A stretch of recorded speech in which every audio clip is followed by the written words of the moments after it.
नमस्कार दोस्तों, डेट है आज की 8 नवंबर 2023 और स्वागत है आपका एटोरियल डिस्कशन में।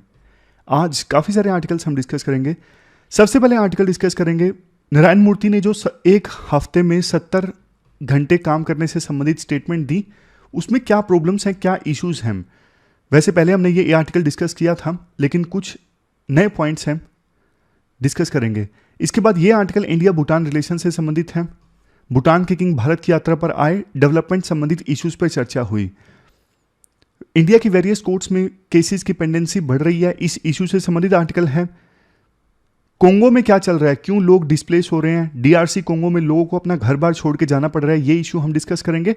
और एथिक्स का एक आर्टिकल है इंडियन एक्सप्रेस का, स्कूल में फर्श पे बैठने से संबंधित। लास्ट में क्वेश्चंस भी। चलिए डिस्कशन स्टार्ट करते हैं। इसके बाद नेक्स्ट आर्टिकल, एक हफ्ते में अगर 70 घंटे काम किया जाता है तो इसके साथ क्या प्रॉब्लम्स जुड़ी हैं। आप जीएस पेपर 3 के इन टॉपिक्स के साथ आर्टिकल को रिलेट कर सकते हैं। कंटेक्स्ट तो देखो, आपको पता है ये इशू थोड़ा सा हमने पहले भी डिस्कस किया है। इन्फोसिस के फाउंडर नारायण मूर्ति ने एक स्टेटमेंट दी, इंडिया को अगर डेवलप कंट्री बनाना है तो हमारे देश के युवा लोगों को एक हफ्ते में 70 घंटे काम करना होगा। बहुत सारे दूसरे इंडस्ट्रियलिस्ट ने भी नारायण मूर्ति की इस मांग का समर्थन किया, सपोर्ट किया। बट आज के इस आर्टिकल में ना राइटर कहते हैं यह वकालत करना कि हमारे देश के युवा लोग एक हफ्ते में 70 घंटे काम करें, यह देखो उद्योगपतियों की प्रॉफिट की भूख को दर्शाता है। बहुत सारी प्रॉब्लम्स इस मांग से जुड़ी हैं। सबसे पहली चीज, नारायण मूर्ति का यह कहना कि जर्मनी और जापान भी ऐसे ही डेवलप हुए हैं, वहां पे युवा लोगों ने एक हफ्ते में 70 घंटे काम किया है, यह चीज गलत है। राइटर के अनुसार जर्मनी में, जापान में, दूसरे डेवलप कंट्रीज में एक हफ्ते में जो वर्किंग आवर्स है ना, वो लगातार कम हुए हैं बढ़ने के बजाय। जैसे एग्जांपल के तौर पर जर्मनी में 1870 में एक हफ्ते में वर्किंग आवर हुआ करते थे 68। इसके बाद 2017 में जर्मनी में एक हफ्ते में वर्किंग आवर्स घट के हो गए 28, सिर्फ 28। जापान में 1961 में वर्किंग आवर हुआ करते थे एक हफ्ते में 44, जो कि 2017 में घट के रह गए 35। जैसे जैसे देखो किसी भी देश में पर कैपिटा इनकम इंक्रीज होती है ना, लोगों के पास पैसे आते हैं, तो लोगों को देखो उस पैसे को खर्च करने के लिए ना टाइम चाहिए। मतलब पैसा बन गया, अब मौज मस्ती के लिए टाइम चाहिए। तो आप एक चीज ये देखोगे, जो एडवांस्ड इकोनॉमीज है ना, डेवलप कंट्रीज हैं, जहां पे प्रोडक्टिविटी ज्यादा है इकोनॉमी की, मैं आपको बिल्कुल सिंपल भाषा में बताता हूं। इकोनॉमी की प्रोडक्टिविटी ज़्यादा होने का मतलब ये है कि जो डेवलप कंट्रीज है ना, वो रिसोर्सेज को अच्छे से यूटिलाइज करके ज़्यादा आउटपुट देते हैं, जबकि जो गरीब देश होते हैं ना, या फिर डेवलपिंग कंट्रीज, वहाँ पे ना रिसोर्स होते हुए भी उनको ठीक से यूटिलाइज नहीं किया जाता। जैसे आप अफ्रीका के देश देखिए, अफ्रीका के देशों में रिसोर्स बहुत हैं, नेचुरल रिसोर्सेज, लेकिन उनको यूटिलाइज करने के लिए टेक्नोलॉजी नहीं है उनके पास में, प्रोडक्टिविटी नहीं है। और वेस्टर्न कंट्रीज जो हैं, टेक्नोलॉजी अच्छी है, कम रिसोर्सेज से भी वो बढ़िया आउटपुट देते हैं, इसीलिए उनकी जो इकोनॉमी है वो ज़्यादा डेवलप्ड है। तो पॉइंट ये है, डेवलप कंट्रीज में ना जहाँ पे इकोनॉमी की प्रोडक्टिविटी ज़्यादा होती है, वहाँ पे ना चूंकि टेक्नोलॉजी एडवांस्ड है, इसलिए ना लोगों को कम काम करना पड़ता है। बहुत सारा काम तो टेक्नोलॉजी की सहायता से आसान हो जाता है, जबकि जो गरीब देश हैं वहां पे टेक्नोलॉजी नहीं है, इसलिए सिमिलर काम करने के लिए लोगों को ज्यादा काम करना पड़ता है। मैं आपको एक सिंपल एग्जांपल बताता हूं। जैसे देखो, पहले बैंकों का काम कैसे होता था, जब तक कंप्यूटर नहीं थे तो बैंक्स में लोग जाते थे, जिसको भी पैसा जमा करवाना होता या निकलवाना होता, रजिस्टर्स में प्रॉपर एंट्री होती थी, काफी कागज वर्क होता था, इसके अलावा मशीनें भी नहीं थी पैसा गिनने के लिए। तो एक कस्टमर से डील करने के लिए ना बैंक कर्मचारी को बहुत समय लग जाता था, आधा घंटा, 15 मिनट। लेकिन आज के समय में क्या है, पैसा की गिनती होती है मशीनों से, एक क्लिक में जिसने भी पैसा जमा करवाया है उसकी इंफॉर्मेशन अपडेट कर दी जाती है, पैसों का लेन देन तो ऑनलाइन हो जाता है। तो टेक्नोलॉजी एडवांस होने की वजह से प्रोडक्टिविटी इंप्रूव हो गई है बैंक कर्मचारियों की। सिमिलर काम अब वो ज्यादा जल्दी कर देते हैं, पहले उन्हें सेम चीज के लिए ज्यादा काम करना पड़ता था। यही चीज डेवलप कंट्रीज के साथ, चूंकि वहां पे टेक्नोलॉजी एडवांस्ड है, तो इसलिए वहां पे लोगों को कम काम करना पड़ता है, बजाय कंपैरिजन के गरीब देशों में या फिर डेवलपिंग कंट्रीज में जहां पे टेक्नोलॉजी एडवांस नहीं है, वहां पे उनको कम लॉस हुई प्रोडक्टिविटी को कंपनसेट करने के लिए ज्यादा काम करना पड़ता है, ज्यादा आवर्स के लिए।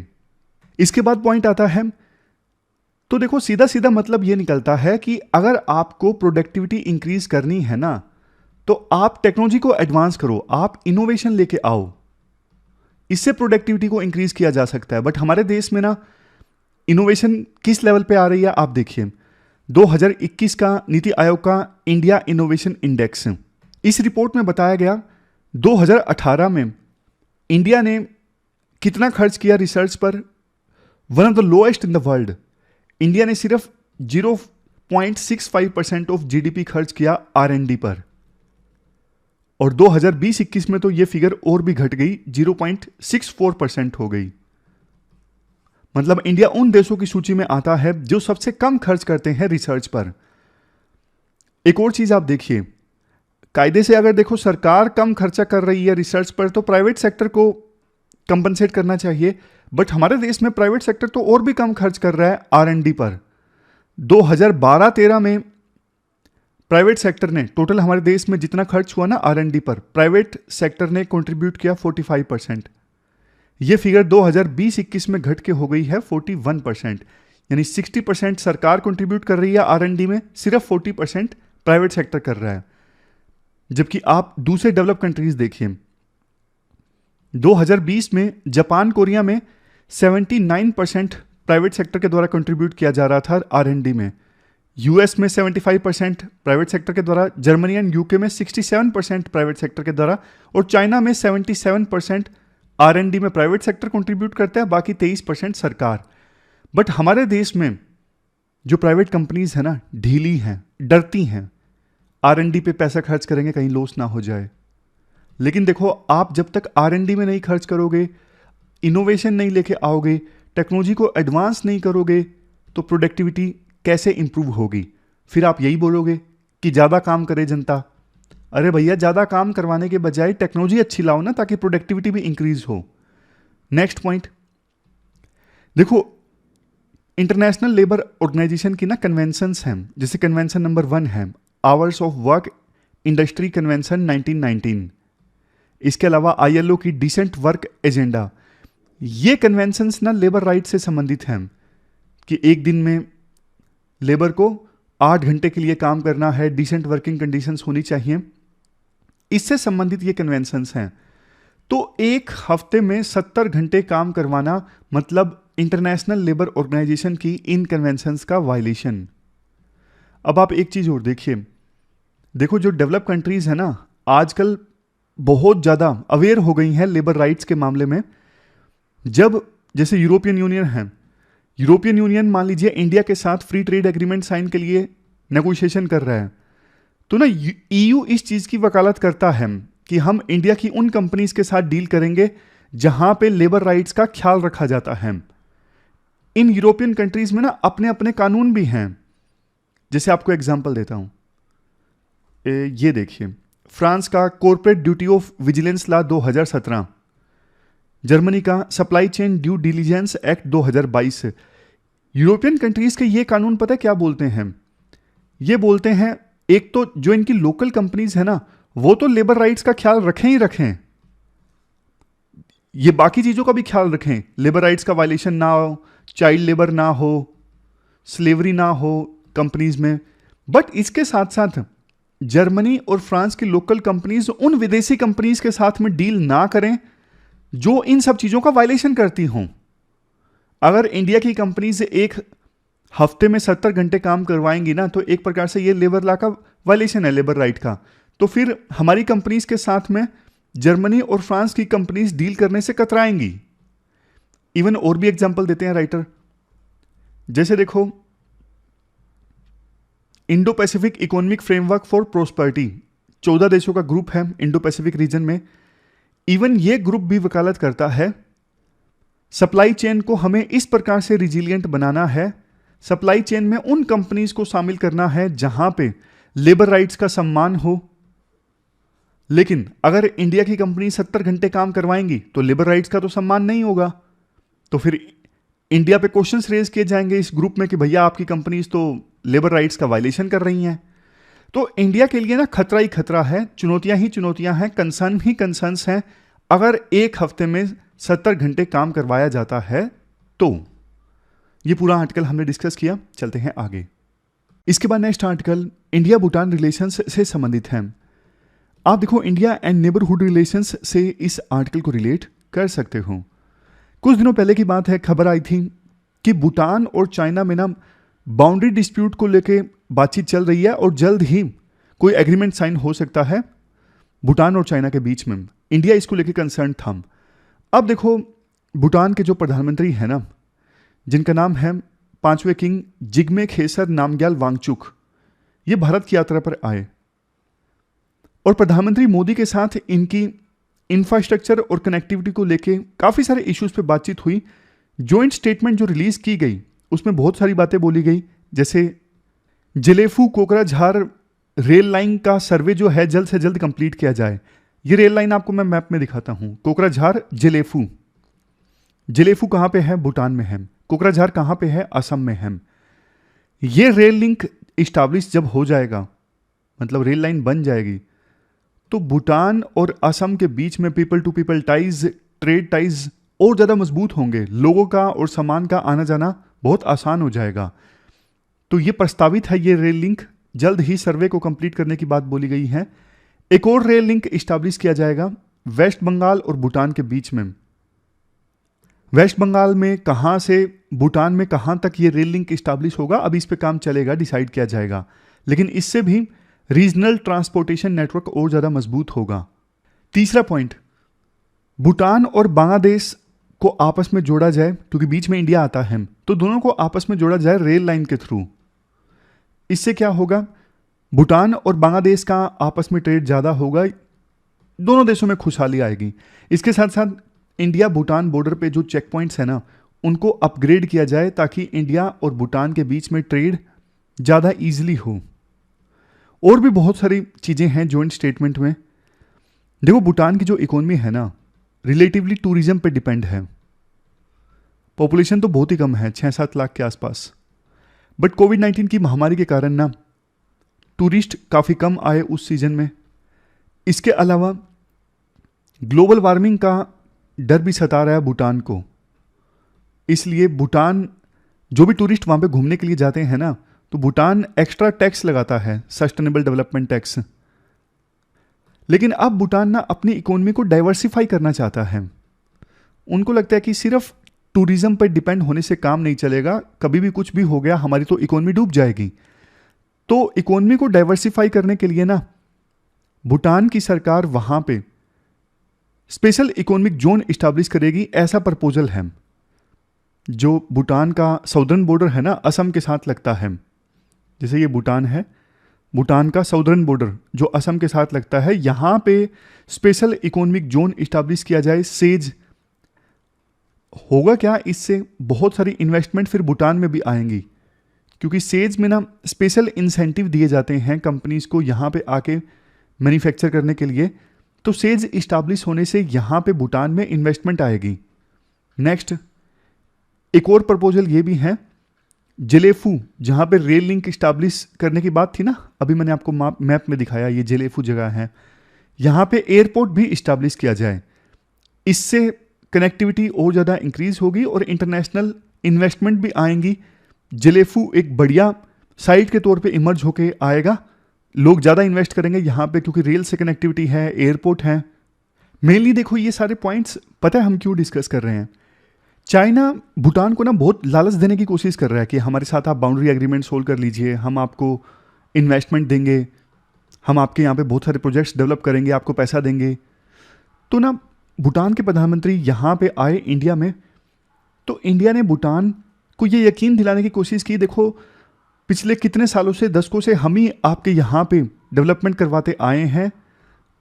इंडिया ही भूटान का ट्रू फ्रेंड है, आप चाइना के झांसे में ना आइए। देखो सिर्फ बातों से तो काम चलता नहीं कि इंडिया ने भूटान के किंग को ये सारी बातें बोली और खुशी खुशी ये बातें सुन के भूटान के किंग चले गए। एक्शन भी होना चाहिए ना। तो ये जो एक्शन है वही हम डिस्कस कर रहे हैं कि इंडिया क्या क्या डेवलपमेंट भूटान के साथ लाने वाला है, किस प्रकार से इंडिया भूटान को फायदा पहुंचा रहा है या पहुंचाने वाला है। नेक्स्ट पॉइंट ये है रीजनल कोऑपरेशन फॉर ग्रोथ। अब इंडिया ये चाहता है कि भूटान ना आस पड़ोस के जो दूसरे देश है ना उनके साथ भी अब ट्रेड टाइज को इंप्रूव करें। तो भूटान और बांग्लादेश के बीच ना प्रेफरेंशियल ट्रेड एग्रीमेंट साइन हुआ था 2020 में। होता क्या है प्रेफरेंशियल ट्रेड एग्रीमेंट में, जब दो देशों के बीच में ये साइन होता है ना, फॉर एग्जांपल भूटान और बांग्लादेश के बीच, तो ना डिसाइड हो जाता है कि ये प्रोडक्ट्स हैं, कुछ प्रोडक्ट्स को आइडेंटिफाई कर लिया जाता है कि ये 100 प्रोडक्ट्स की लिस्ट है, इसको लेके अगर ट्रेड होगा ना भूटान और बांग्लादेश के बीच में तो टैक्स कम लगेगा, टैरिफ कम लगेंगे। ये होता है प्रेफरेंशियल ट्रेड एग्रीमेंट में, कुछ जो आइडेंटिफाइड गुड्स होते हैं उन पर टैरिफ को कम कर दिया जाता है। नेक्स्ट है एनर्जी एक्सचेंज। अब देखो आपको पता है नेपाल है, भूटान है, यहां पे हाइड्रो पावर काफी जनरेट होती है और काफी इनको रेवेन्यू भी मिलता है उस हाइड्रो पावर से। इंडिया ने एक अच्छा काम यह किया, नेपाल और भूटान में जो हाइड्रो पावर जनरेट करने वाली कंपनीज है ना उनको ऑनलाइन कर दिया। पहले उनकी ऑनलाइन प्रेजेंस नहीं थी, अब ये कंपनीज इंडिया की कंपनीज के साथ आसानी से डील कर सकती हैं ऑनलाइन प्रेजेंस होने के कारण। इवन इंडिया ये भी चाहता है कि नेपाल और भूटान सारी की सारी बिजली ना इंडिया को ना बेचें, ये देश अपनी बिजली बांग्लादेश को भेज के, श्रीलंका को बेच के, इसके लिए भी प्रोविजन हो, ऐसा इंडिया ने प्रयास किया है और ऑनलाइन प्रेजेंस की सहायता से ये आसान हो जाता है। भूटान की देखो काफ़ी इंपॉर्टेंस है इंडिया के लिए। एक तो सीधे तौर पे अगर इंडिया ने भूटान पे ध्यान ना दिया तो चाइना का इन्फ्लुएंस भूटान में काफ़ी ज़्यादा बढ़ जाएगा और ये इंडिया के लिए काफ़ी खतरे की बात है। डोकलाम विवाद का इशू हमने पहले डिस्कस किया था। डोकलाम में 2017 में इंडिया चाइना की फोर्सेज आमने सामने आ गई थी। ट्राई जंक्शन वाला वो एरिया है, वहाँ पे चाइना सड़क बना रहा था। इंडिया ने कहा नहीं, आप सड़क नहीं बना सकते, ये भूटान का एरिया है। इंडिया के लिए कंसर्न ये था कि डोकलाम सिलीगुड़ी कॉरिडोर के काफ़ी नज़दीक है, वहाँ पे चाइना का कब्जा मतलब सिलीगुड़ी कॉरिडोर को खतरा। और देखो अभी ना एंटी ग्लोबलाइजेशन ट्रेंड देखने को मिल रहा है, यूएन जैसी जो ऑर्गेनाइजेशंस हैं वो ठप पड़ी हैं, तो ऐसी सिचुएशन में ना रीजनल ऑर्गेनाइजेशंस का रोल काफ़ी बढ़ जाता है। अब इंडिया के वेस्ट में तो आपको पता है पाकिस्तान है, पाकिस्तान कुछ करने नहीं देता, तो इंडिया के बाकी आस पड़ोस देशों के साथ रिश्ते ज़रूर मजबूत होने चाहिए और उसमें से भूटान की इंपॉर्टेंस काफ़ी ज़्यादा है। इंडिया को एक चीज़ ये चाहिए, जैसे जापान है, जापान ने देखो साउथ ईस्ट एशिया में काफ़ी डेवलपमेंट करवाई है, इंडिया के नॉर्थ ईस्ट में भी डेवलपमेंट करवाने के लिए जापान काफ़ी इंटरेस्टेड है। वो इसलिए भी क्योंकि देखो जापान भी ना चाइना की ग्रोथ से खुश नहीं है। जापान भी नहीं चाहता कि सारे देश चाइना के पाले में चले जाएं, चाइना के इन्फ्लुएंस में आ जाएं। तो ना जापान भी एक अल्टरनेटिव प्रेजेंट करता है कि आपको चाइना के ऊपर डिपेंड होने की जरूरत नहीं है, डेवलपमेंट करवाने के लिए हम भी आपकी मदद करने के लिए तैयार हैं। ऐसा ऑप्शन साउथ ईस्ट एशिया में और अफ्रीका के काफ़ी सारे देशों ने जापान ने दिया है। तो ना इंडिया को क्या करना चाहिए, जापान जैसे लाइक माइंडेड कंट्रीज जो डेवलपमेंट के लिए तैयार हैं चाइना के बढ़ते इन्फ्लुएंस को रोकने के लिए, तो इन देशों के साथ मिलकर इंडिया डील करे, वर्ल्ड बैंक जैसी ऑर्गेनाइजेशन से इंडिया कोऑपरेट करे ताकि इंडिया के नॉर्थ ईस्ट में और भूटान में डेवलपमेंट संबंधित प्रोजेक्ट्स आएँ और भूटान को चाइना के इन्फ्लुएंस में जाने से रोका जा सके और इंडिया के नॉर्थ ईस्ट में ज़्यादा डेवलपमेंट हो, नॉर्थ ईस्ट भूटान के बीच में कनेक्टिविटी इंप्रूव हो, ट्रेड ज़्यादा हो। तो ये चीज़ इंडिया को करनी चाहिए। बट देखो ये तभी पॉसिबल होगा जो ऑलरेडी प्रोजेक्ट्स इंडियन गवर्नमेंट के द्वारा अनाउंस किए गए हैं ना, उनका टाइमली एग्जीक्यूशन। एक बात को लेके क्रिटिसिज्म होता है इंडिया का कि इंडिया ना बड़े बड़े प्रोजेक्ट तो अनाउंस कर देता है बट इम्प्लीमेंटेशन के नाम पे काफ़ी स्लो है, जबकि चाइना इम्प्लीमेंटेशन के नाम पे फास्ट है। ऐसा इंडिया की इमेज बनी है अपने पड़ोसी देशों में। तो इंडिया को चाहिए कि इस इमेज को तोड़ दे और जो भी प्रोजेक्ट अनाउंस हुए हैं ना उनका जल्दी जल्दी एग्जीक्यूशन हो ताकि हमारे जो संबंध है पड़ोसी देशों के साथ और जहाँ जहाँ पे भी इंडिया ये प्रोजेक्ट चलवाता है, फॉर एग्जांपल अफ्रीका में, वहाँ इंडिया की इमेज और बेहतर बने, इंडिया के रिश्ते उन देशों के साथ और बेहतर बने। तो ये पूरा आर्टिकल हमने डिस्कस किया, चलते हैं आगे। इसके बाद next article democratic Republic of Congo से संबंधित है। देखो डायरेक्ट क्वेश्चन यूपीएससी इस पर पूछेगी कि बताइए कोंगो में क्या चल रहा है, किस किस के बीच में वार चल रहा है। ना के बराबर संभावना है इसकी, बट आप इस कन्फ्लिक्ट को कोट कर सकते हो कहीं पे कि किस प्रकार से वर्ल्ड कन्फ्लिक्ट से गुजर रहा है। इंटरव्यू में क्वेश्चन पूछा जा सकता है और प्री में क्वेश्चन पूछा जा सकता है मैपिंग से संबंधित। और यूपीएससी ने ये क्वेश्चन भी पूछे हैं कि हाल ही में इस देश में सिविल वार हुआ, ये चीज़ें भी यूपीएससी प्री में पूछ लेती हैं। तो कोंगो में क्या चल रहा है, डेमोक्रेटिक रिपब्लिक ऑफ कोंगो में क्या चल रहा है? देखो, इसका जो इतिहास है ना वो रवांडा से जुड़ा हुआ है। ये छोटा सा देश रवांडा अफ्रीका में, ये है डेमोक्रेटिक रिपब्लिक ऑफ कोंगो और यहाँ पे है ये रवांडा। रवांडा में ना 1994 में ना एक जीनोसाइड हुआ था। वहाँ पर दो एथनिक ग्रुप, एक तो देखो हुतू और दूसरा तुत्सी। हुतू एथनिक ग्रुप के जो एक्सट्रीमिस्ट थे ना, उन्होंने बड़ी संख्या में किलिंग की। हुतू एक्सट्रीमिस्ट ने तुत्सी कम्युनिटी के लोगों को मारा और इवन अपनी ही कम्युनिटी के जो मॉडरेट्स थे ना उनको भी मारा। उस समय हुतू एक्सट्रीमिस्ट ने ना ऑलमोस्ट 10 लाख लोगों की हत्याएं कर दी। तो इसके बाद ये सब कहाँ पे हुआ? ये सब हुआ रवांडा में। इसके बाद रवांडा से ना बहुत सारे रिफ्यूजीज भाग कर आ गए कोंगो में, डीआरसी कोंगो में। दो तरह के कोंगो हैं, एक रिपब्लिक ऑफ कोंगो है, एक डीआरसी यानी डेमोक्रेटिक रिपब्लिक ऑफ कोंगो है। जैसे एक सूडान है, एक साउथ सूडान है, उसी प्रकार से कोंगो भी दो हैं। तो रवांडा से भागकर बहुत सारे रिफ्यूजीज आ गए डीआरसी कोंगो में। कौन भागकर आए? तुत्सी भी आए जिनको मारा गया, इसके साथ साथ मॉडरेट हुतू भी आए। रवांडा से आ गए यहां पर डीआरसी कोंगो में। तो इन्होंने ना यहां पे आके रिबल ग्रुप्स बना लिए। अब ना 120 से ज्यादा रिबल ग्रुप्स यहां पे एक्टिव हैं, ये ईस्ट डीआरसी कोंगो में, इस रीजन में जो मैं मार्क कर रहा हूं, इस रीजन में। अब होता क्या है, यहां पे ना गवर्नेंस काफी ज्यादा वीक है, रिसोर्सेज काफी ज्यादा हैं। तो ना अलग अलग आर्म्ड ग्रुप्स हैं, वो लड़ते रहते हैं आपस में। वो लड़ते रहते हैं माइनिंग कंट्रोल करने के लिए, रिसोर्स को कंट्रोल करने के लिए, ट्रेड रूट्स को कंट्रोल करने के लिए। किलिंग्स होती हैं बहुत ज़्यादा, गवर्नेंस कुछ है नहीं यहाँ पर बिल्कुल भी। तो ना कन्फ्लिक्ट जो लंबे समय से चल रहा है, 70 लाख लोग यहाँ से डिस्प्लेस हो चुके हैं, उनको अपना घर बार छोड़ के जाना पड़ा है। एथनिक टेंशंस तो जिम्मेदार हैं ही हुतू और तुत्सी कम्युनिटी के बीच में। इसके अलावा देखो, ये आस पड़ोस के जो देश है ना, रवांडा और डीआरसी कोंगो, ये भी आपस में लड़ते रहते हैं, एक दूसरे पे आरोप लगाते रहते हैं। डीआरसी कोंगो ये कहता है कि हमारे यहाँ पे सिचुएशन खराब है ईस्ट कोंगो में, इसके लिए आप जिम्मेदार हो, आप रिबल ग्रुप्स को सपोर्ट करते हो। एक सबसे मेन रिबल ग्रुप है ईस्ट कोंगो में जिसका नाम है M23। जबकि रवांडा आरोप लगा देता है डीआरसी कोंगो पर कि आपने जीनोसाइड करवाया 1994 में, आपने हुतू एक्सट्रीमिस्ट को सपोर्ट किया। तो ये आरोप प्रत्यारोप लगता रहता है, ना तो इन देशों की आपस में बनती है।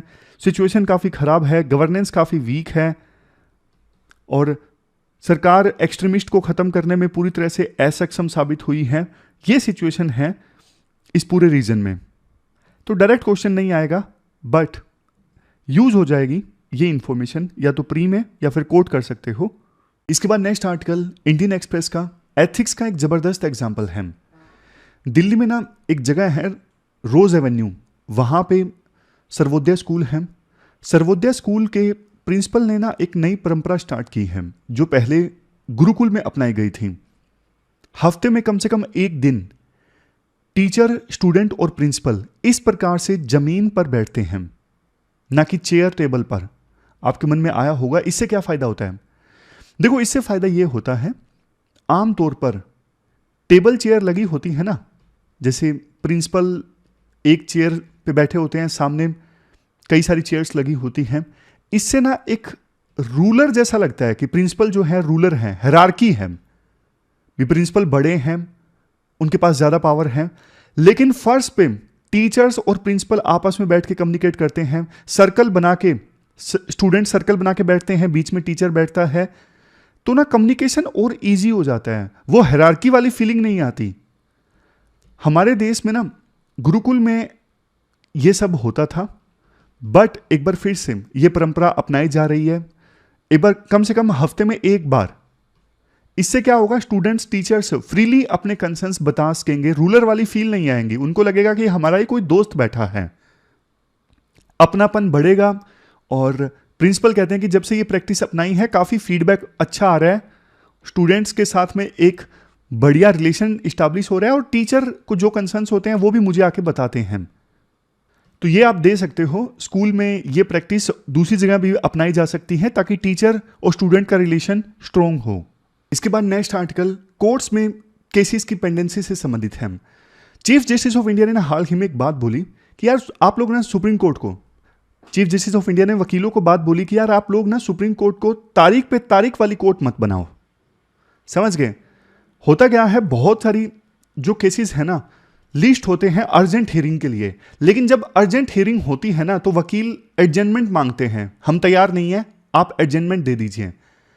तो ये पूरा जो इशू है काफी ज्यादा सीरियस है, हम इसको कॉम्प्रिहेंसिवली डिस्कस करते हैं।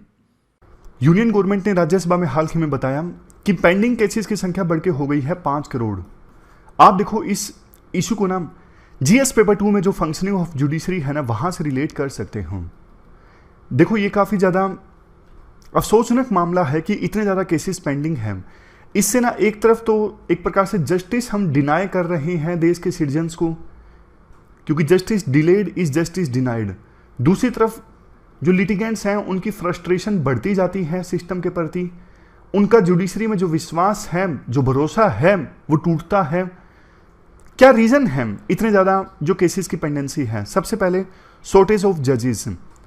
हाई कोर्ट और इवन लोअर कोर्ट्स जो हैं इस समस्या से जूझ रही हैं कि वहां पे बहुत सारी जजेस की जो पोस्ट हैं वैकेंट हैं, कम जजेस काम कर रहे हैं, कैपेसिटी ज़्यादा की है लेकिन कम जजेस काम कर रहे हैं, तो इसलिए कम केसेस सोल्व होते हैं। Next, lack of time frame. देखो केसेस का ना एक टाइम फ्रेम नहीं है कि आपको इतने समय के अंदर अंदर इस केसेस का समाधान निकालना है। कई सारे सिविल केसेस तो ऐसे हैं जो सालों साल चलते रहते हैं, टाइम फ्रेम होना चाहिए।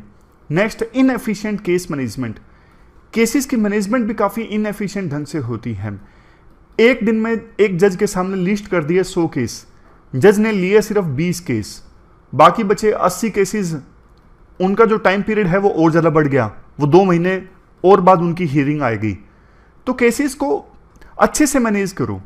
जज की जितनी कैपेसिटी है ना, जितने केस वो सुन सकता है एक दिन में, सिर्फ उतने ही उनके सामने लिस्ट करो। ऐसा नहीं आपने 80-100 कर दिए, बाकी बचे हुए केसेस जो हैं वो और ज़्यादा लटक जाते हैं।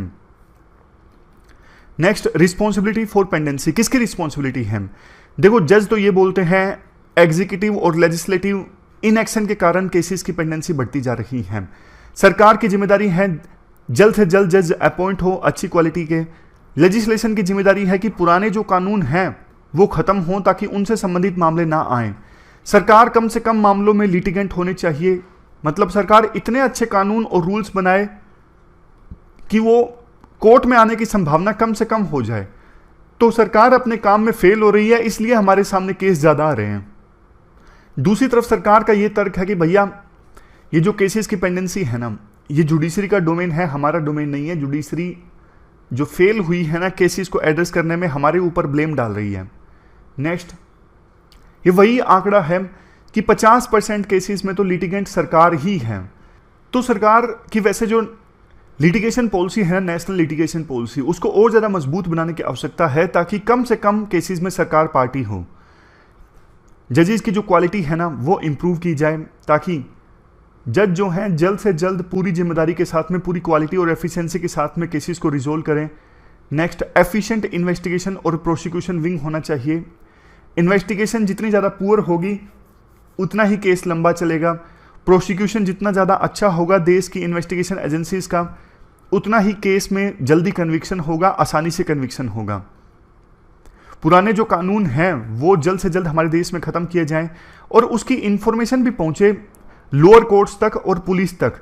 जैसे देखो 66A IT एक्ट 66A 2015 में सुप्रीम कोर्ट ने अपने एक ऑर्डर से स्ट्राइक डाउन कर दिया था, लेकिन फिर भी हम देखते हैं अक्सर इस सेक्शन से संबंधित केस पुलिस दर्ज कर लेती है। इंफॉर्मेशन आई ही नहीं है बहुत से पुलिस स्टेशंस तक, या फिर आई है तो पता नहीं है। ट्रेनिंग देने की आवश्यकता है एजेंसीज को, पुलिस स्टेशंस को भी। Next, delaying tactics by advocates. कई बार ना एडवोकेट्स जानबूझ के पर्सनल कन्वीनियंस के कारण केस डिले करते हैं, और जानबूझ के मतलब या तो अपनी कन्वीनियंस के कारण या फिर उनको पता है केस में हमारे पास कुछ है नहीं तो कम से कम डिले कर दो। तो जजेस को ना एडवोकेट्स की इन टैक्टिक्स को समझना चाहिए और अनड्यू एडजमेंट नहीं देना चाहिए। तो ये पूरा आर्टिकल हमने डिस्कस किया पेंडेंसी से संबंधित। इसके बाद आप क्वेश्चन देख लीजिए कौन कौन से आपको अटेम्प्ट करने हैं। 2 मेंस के क्वेश्चन आपको अटेम्प्ट करने हैं, एक तो इंडिया भूटान से संबंधित और दूसरा क्वेश्चन आपको अटेम्प्ट करना है केसेस की पेंडेंसी को कम करने के लिए जो वेरियस मेजर्स लिए गए हैं उनको डिस्कस करना है। ये प्री के क्वेश्चंस हैं, मैपिंग से संबंधित हैं। ये देखो कुछ अफ्रीकन आइलैंड्स हैं, इनको ना आपको ईस्ट टू वेस्ट ओरिएंटेशन में अरेंज करना है। मतलब सबसे पहले ईस्ट वाला आइलैंड आना चाहिए, उसके बाद वेस्ट वाला, तो अरेंज कीजिए। ऐसे क्वेश्चन यूपीएससी पूछती है। चूंकि आज अफ्रीका का जिक्र है तो इस वजह से मैपिंग का जिक्र है। देखो आप यहां से देखिए, ईस्ट टू वेस्ट आपको लगाना है। तो सबसे ईस्ट में कौन है? मॉरिशस है सबसे ईस्ट में। ये ऊपर मालदीव है, सेशेल्स, नीचे मॉरिशस है, सबसे ईस्ट में यही है। इस प्रकार से आपको ईस्ट टू वेस्ट लगाना है। तो इस क्वेश्चन का सही आंसर है डी 4312। ऐसे क्वेश्चन यूपीएससी पूछती है। एक और क्वेश्चन आपसे पूछता हूं, नूबियन डेजर्ट सहारा डेजर्ट का एक पार्ट है। ये कौन कौन सी 2 वाटर बॉडीज के बीच में है? नील नदी या मेडिटेरेनियन सी, इन दोनों के बीच में है। सेनेगल और अटलांटिक ओशन, नहीं, नाम से ही पता लग रहा है। इस क्वेश्चन का सही आंसर आप सोचिए, फिर मैं बताता हूं। देखो इस क्वेश्चन का सही आंसर है सी, नील नदी और रेड सी के बीच में है। यहां पे रेड सी है और यहां पे नील नदी है, दोनों के बीच में है ये नूबियन डेजर्ट। सहारा डेजर्ट का पार्ट है अफ्रीका में। तो ये थी हमारी आज की डिस्कशन। फिलहाल इस डिस्कशन में इतना ही है। कैसा लगी आपको डिस्कशन, आप कमेंट बॉक्स में बताइए। Thank you very much for discussion.